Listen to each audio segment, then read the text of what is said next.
Hi y'all, welcome back to the Nails by Nana YouTube channel. Again, this is your girl Nana. Y'all, so I thought I was recording my voice and doing my voiceover while I was on this little part of the intro, and y'all, come to find out I wasn't recorded, so I had to go back and redo it. But nevertheless, anything for you guys, anything for you guys. While we're talking about anything for you guys, y'all, I do have a 300 giveaway subscriber that I'm sorry, not a subscriber, a 300 giveaway that I'm going to be doing when we reach the 300 for our subscribers on the YouTube channel. I am going to put the 300 giveaway in the community tab, and also it is going to be on my nail Instagram. That is going to be nailsnailsnails__.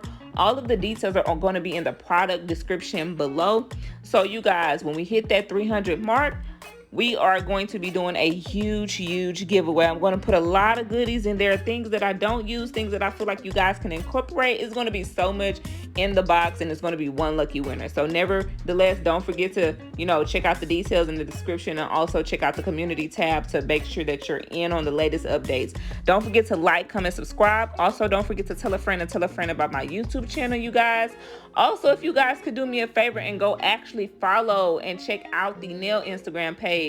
Y'all, I update a lot on the YouTube channel and I update on the nail Instagram, but I'm more active on the nail YouTube. TikTok, that's cool too, but it's these whole algorithms are just too much for me. I'm just trying to make it, okay? I'm just trying to make it. But nevertheless, y'all, at the beginning of this video, what I'm showing you guys are 2 acrylics that I made. I used the first nail acrylic and decided not to use the purple one because I don't know, I just felt like I could do a Valentine's Day set with the actual nail acrylics that I created.